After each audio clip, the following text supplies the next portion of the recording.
La politique avec Mathieu Slama. Bonjour Mathieu. Bonjour Steve. Et merci de nous rejoindre en direct. Mathieu, vous êtes essayiste et vous avez lu l'enquête consacrée à la France insoumise, La Meute, publiée par Charlotte Bellagib de Libération et Olivier Perroux du Monde, paru chez Flammarion. Qu'en avez-vous pensé, Mathieu? Qu'avez-vous découvert sur le fonctionnement interne du parti de Jean-Luc Mélenchon?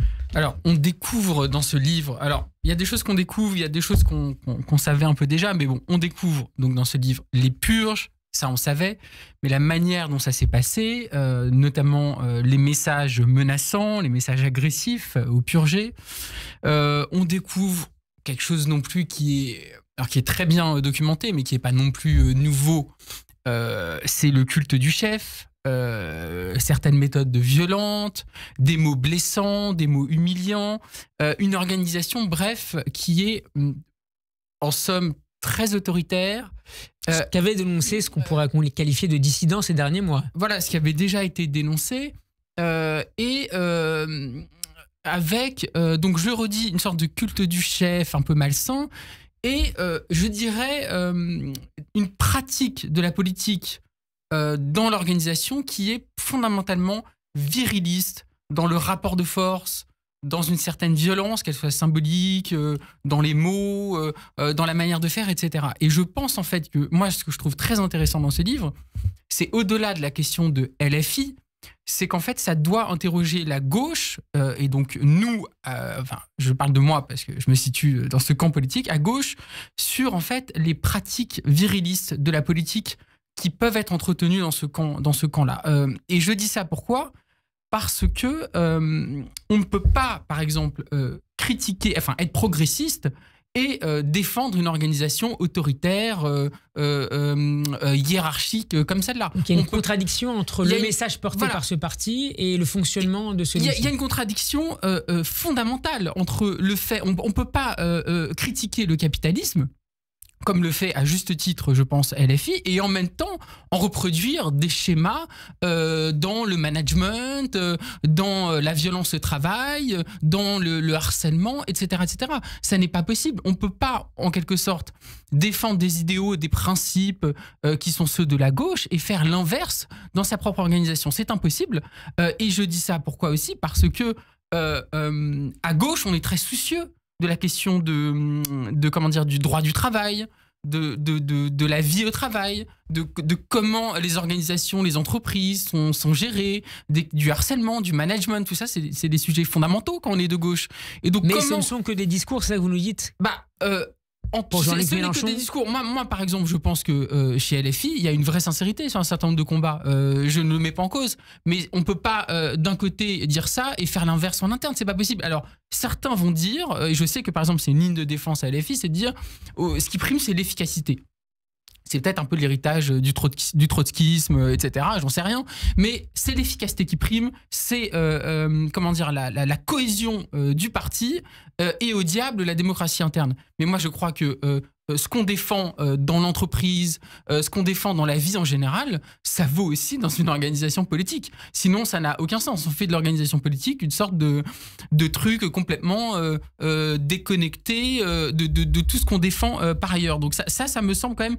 Donc ce que je trouve très intéressant dans ce livre, au fond, c'est ce que ça dit, d'une part, sur ces incohérences, et sur plus globalement à gauche, les interrogations qu'on doit avoir sur les pratiques politiques. Et je redis le virilisme, parce que moi, je vois certaines méthodes de militantisme à gauche, etc. Un ou deux exemples par exemple, oui, bien sûr. Par exemple, moi, ce qui me frappe, c'est la manière dont dès qu'une personne émet des critiques ou des réserves ou quoi que ce soit, tout de suite on le rabroue avec des mots extrêmement durs. Par exemple, Clémentine Autain s'est vue recevoir un message, tu vas recevoir ta dose, quelque chose comme ça. Non, ça c'est Marine Tondelier. Marine Tondelier a reçu un message, tu vas recevoir ta dose, c'est ce qu'elle dit, voilà, et c'est ce que le livre décrit. Elle l'a confirmé d'ailleurs. Et elle l'a confirmé, et Clémentine Autain s'est vue également dire des choses tout à fait violentes de ce type. Ça, c'est du virilisme. Ça, c'est des méthodes politiques d'un autre âge. C'est de l'autoritarisme. C'est des choses qu'on peut voir en entreprise par ailleurs. Quand on parle du harcèlement d'entreprise, du management toxique, etc. C'est exactement ce genre de choses. Donc, en fait, la gauche doit vraiment, et je parle de LFI, mais pas seulement, parce que je pense que c'est vrai dans plein d'organisations d'ailleurs politiques, militantes et autres, etc. Il faut vraiment se remettre en question sur ces éléments d'autoritarisme, de culte du chef, de virilisme, etc. Parce que c'est au cœur, en fait, de tout ce contre quoi on lutte à gauche, en fait. Vous pensez, Mathieu, que cette enquête, la meute, ébranle également l'image de LFI, l'image de Jean-Luc Mélenchon auprès des sympathisants de cette mouvance et de ce parti? Non, moi je pense que ce livre, au fond, en fait... Il s'adresse à qui finalement, ce livre? En fait, au fond, je pense qu'aujourd'hui, déjà, moi je trouve quand même très problématique, je vais le dire très honnêtement. Aujourd'hui, moi, je regarde les médias, j'ouvre Twitter, X, les réseaux sociaux, etc. On ne parle que de LFI. On ne parle aujourd'hui que de LFI. C'est LFI matin, midi et soir. Je vois la campagne là des Républicains, Wauquiez, Retailleau ne parlent que de LFI. Et à côté de leur... et ça, c'est une bonne nouvelle, paradoxalement, pour LFI? Alors, faites du vrai autour de... Il y a deux choses. Il y a deux choses qu'il faut dire. D'abord, cette obsession pour LFI générale, moi, elle me pose un problème parce que c'est l'extrême droite qui est aux portes du pouvoir. Là. Il y a un sondage récent qui montrait que Jordan Bardella serait gagnant dans plusieurs cas de figure au deuxième tour et ferait un score démentiel au premier tour. Donc c'est déjà ça en priorité. La politique, c'est toujours une question de priorité. Donc c'est déjà ça en priorité qui devrait nous inquiéter. Vous savez, moi je suis critique de LFI souvent, donc je ne remets pas en cause le fait qu'il faille critiquer LFI. Mais il faut quand même avoir en tête nos priorités, premièrement.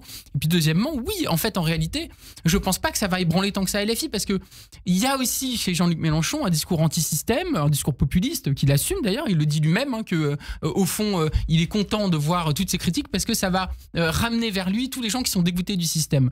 Et on voit bien sur les réseaux sociaux la réaction des pro-LFI, ils font corps.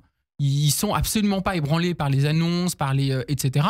Soit ils dénoncent parfois le suivisme des médias qui en font beaucoup, selon moi, sur cette livre. Et donc en fait ça nourrit le discours anti-média, donc le discours populiste anti-média des partisans de LFI, et ça fait de LFI. Je dis pas que ce livre est pas important, ce livre est très bien fait et les journalistes ont fait un travail remarquable, mais l'obsession autour de LFI, en fait, ça fait de LFI le cœur de la vie politique française. On ne parle que d'eux et parfois on en parle de manière excessive, parce qu'il faut pas non plus faire de LFI ou de Mélenchon, je sais pas moi... incarnation du mal, comme disait hier Marine Pondelier. Du mal absolu, oui. Il faut quand même je pense qu'il faut quand même se calmer un peu par rapport à LFI. Ils ont plein de défauts, plein de problèmes que je suis le premier à critiquer, etc. Sur l'antisémitisme, par exemple, c'est l'incarnation, l'une des incarnations aujourd'hui de la haine anti-juive. Ils ont, moi je dirais pas ça comme ça. En fonction de certaines déclarations de certains leaders. Ils ont un problème. Ils ont un problème dans leur traitement de l'antisémitisme, et il y a certains de leurs membres qui ont des propos qui ne sont pas acceptables. Maintenant, à côté de ça, il y a le Rassemblement national qui, lui, tient des propos ouvertement xénophobes, islamophobes, etc.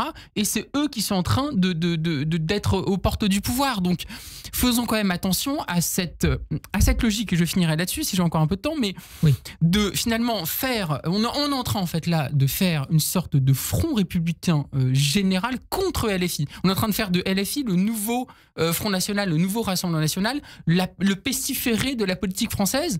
Et à côté de ça, je vois comment on parle du Rassemblement National, on en parle très calmement.